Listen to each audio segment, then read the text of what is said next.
혹시 요즘 다리가 자주 저리거나 힘이 빠진 적 있으신가요? 많은 분들이 이런 증상을 단순히 나이 탓이라고 생각하며 지나칩니다.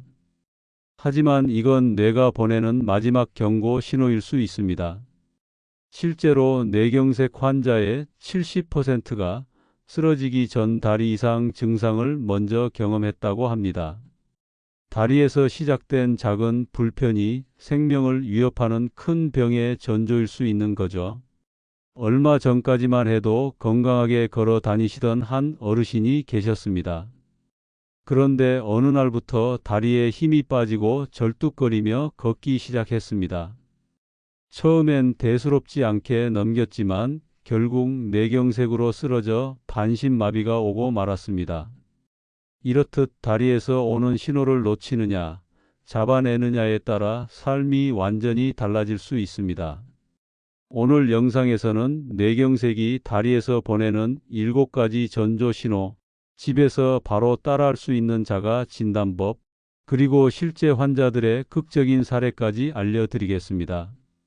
끝까지 보신다면 단순한 건강 정보가 아니라 당신과 가족의 생명을 지킬 수 있는 지식을 얻게 되실 겁니다. 그럼 지금부터 다리에서 시작되는 뇌의 SOS 신호를 하나씩 살펴보겠습니다. 다리 이상을 단순히 근육이나 관절 문제라고 생각하기 쉽습니다. 하지만 뇌에서 오는 신호라면 그 위험성은 상상 이상입니다. 뇌혈관이 막히면 뇌로 가는 혈류가 순간적으로 차단되면서 다리에 힘이 빠지거나 감각이 둔해지는 증상이 먼저 나타날 수 있습니다. 이때 바로 병원을 찾으면 회복 가능성이 높지만 그 시기를 놓치면 뇌세포가 빠르게 손상돼 평생 장애로 이어질 수 있습니다. 72세의 김할머니는 평소 건강하게 지내셨습니다. 그런데 몇 달 전부터 다리가 자주 저리고 힘이 풀리는 증상이 생겼습니다. 김할머니는 나이 드니 그런가 보다 하고 대수롭지 않게 넘겼습니다. 그러다 어느 날 아침 갑자기 쓰러져 병원에 실려갔고 결국 뇌경색으로 반신마비 진단을 받게 되었습니다. 반대로 68세 박할아버지는 비슷한 증상을 겪었지만 달랐습니다.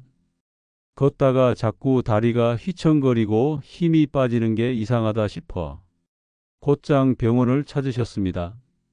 검사 결과 뇌혈관이 좁아져 있다는 사실을 발견했고 즉시 혈전 제거 치료를 받아 큰 후유증 없이 회복할 수 있었습니다. 똑같은 다리 증상이었지만 김할머니와 박할아버지의 결과는 완전히 달랐습니다. 바로 대응 시기가 차이를 만든 것입니다.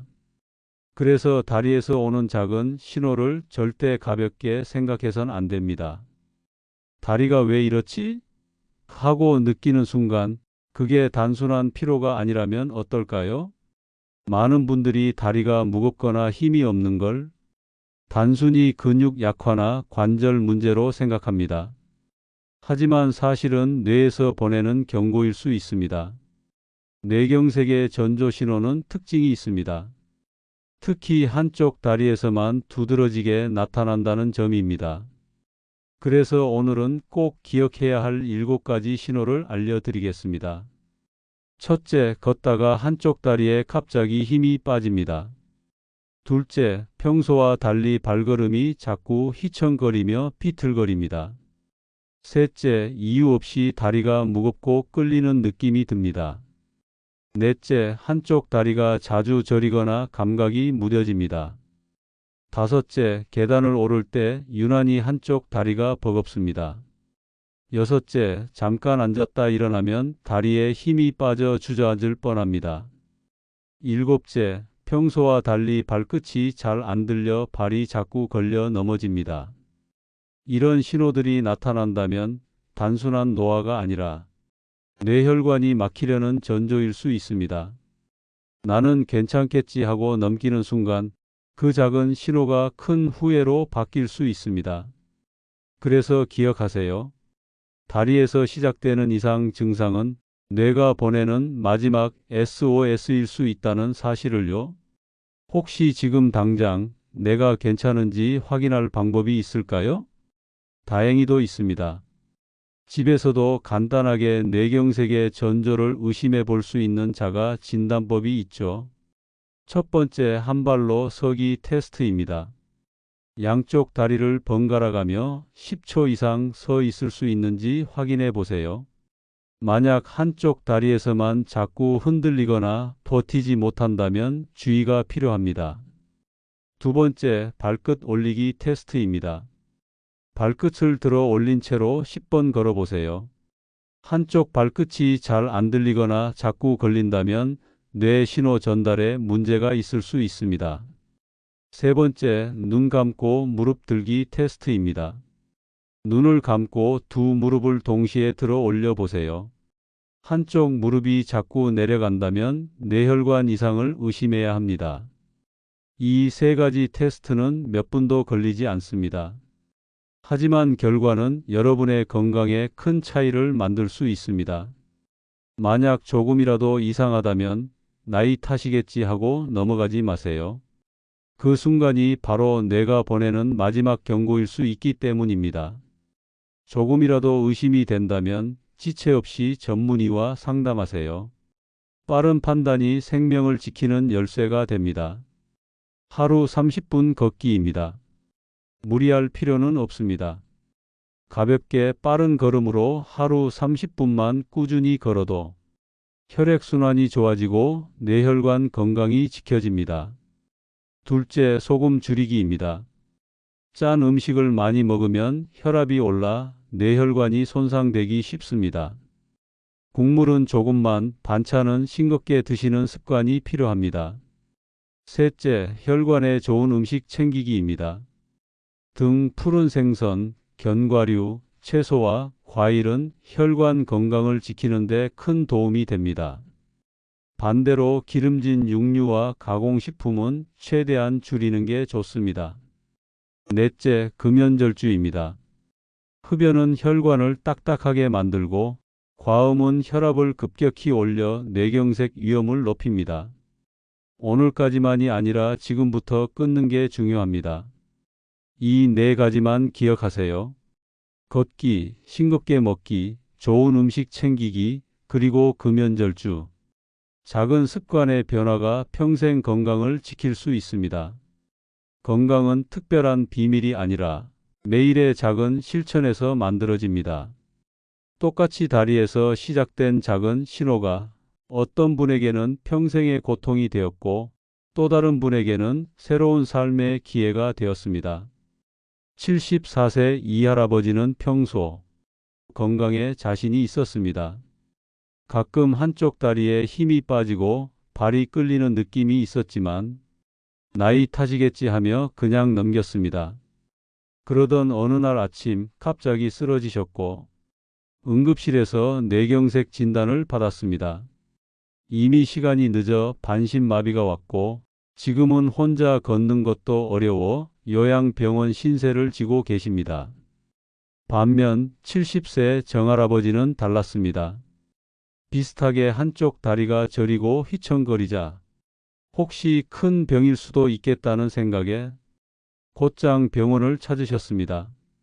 검사 결과 뇌혈관이 막히기 직전이었고 빠르게 치료를 받아 지금도 건강하게 일상생활을 이어가고 있습니다.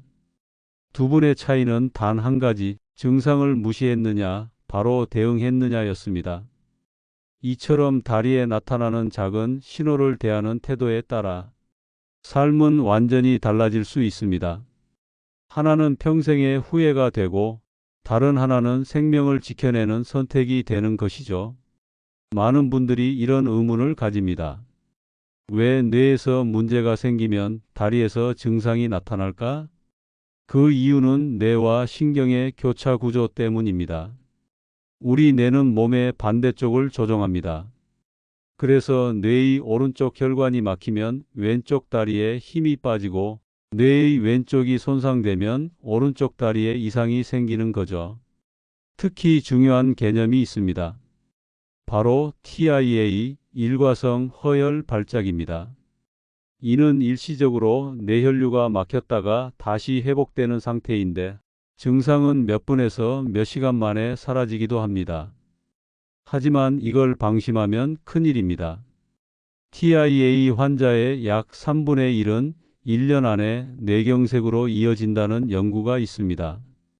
예를 들어 66세 최 할아버지는 잠깐 한쪽 다리에 힘이 빠지고 걷기가 힘들었지만 몇 분 후 괜찮아지자 대수롭지 않게 생각했습니다. 하지만 한 달 뒤 결국 뇌경색으로 쓰러지고 말았습니다. 반대로 비슷한 증상을 경험한 71세 윤할머니는 잠깐이라도 이런 증상이 생긴 건 뇌가 보내는 신호일 수 있다며 즉시 병원에 가셨습니다. 그 결과 TIA 진단을 받고 약물 치료를 시작했고 큰 사고를 미리 막을 수 있었습니다. 잠깐 나타났다가 사라지는 증상이라도 절대 가볍게 넘겨서는 안 됩니다. 뇌가 보내는 작은 신호 하나가 앞으로의 삶을 지켜줄 수도 앗아갈 수도 있기 때문입니다. 뇌경색은 시간과의 싸움입니다. 혈관이 막히는 순간부터 뇌세포는 초 단위로 죽어가기 시작합니다. 그래서 흔히 3시간에서 4시간 반 이내를 골든타임이라고 부릅니다. 이 시간을 놓치면 막힌 혈관을 뚫는 시술이나 약물 치료조차 효과가 떨어지고 평생 장애가 남을 가능성이 매우 높습니다. 예를 들어 69세 장할아버지는 아침에 갑자기 다리에 힘이 빠져 걷지 못하게 되었지만 좀 쉬면 괜찮아지겠지 하고 몇 시간을 버텼습니다. 병원에 도착했을 땐 이미 골든타임이 지나 있었고 치료를 받았지만 반신마비는 막을 수 없었습니다.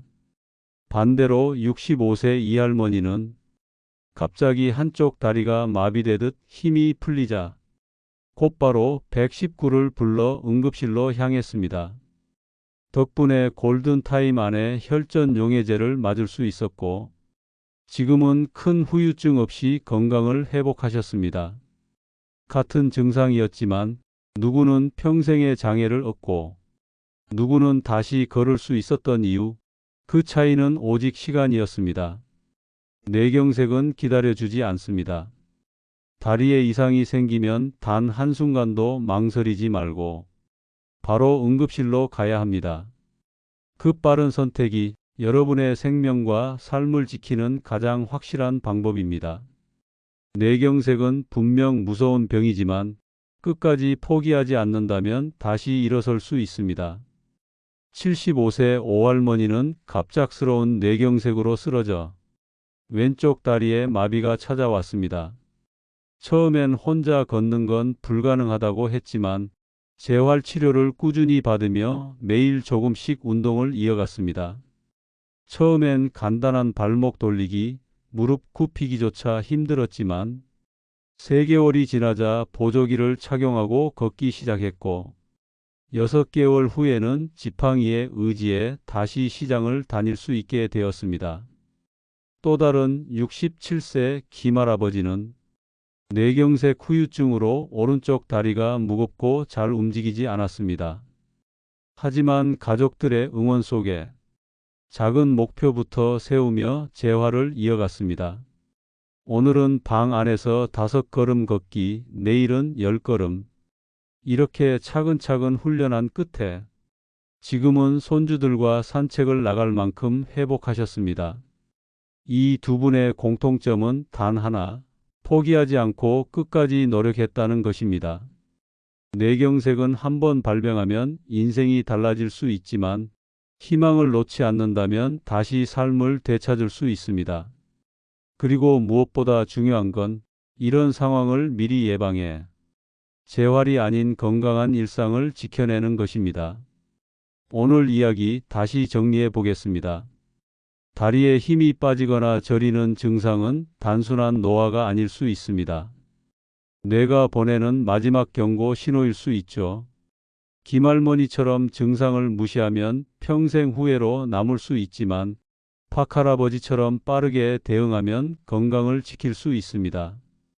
차이는 오직 하나, 신호를 알아차리느냐, 그냥 넘기느냐입니다. 뇌경색은 무섭지만 미리 준비한다면 충분히 예방할 수 있습니다. 매일 30분 걷기, 싱겁게 먹기, 금연절주. 이 작은 습관들이 여러분의 삶을 지켜줍니다. 그리고 기억하세요.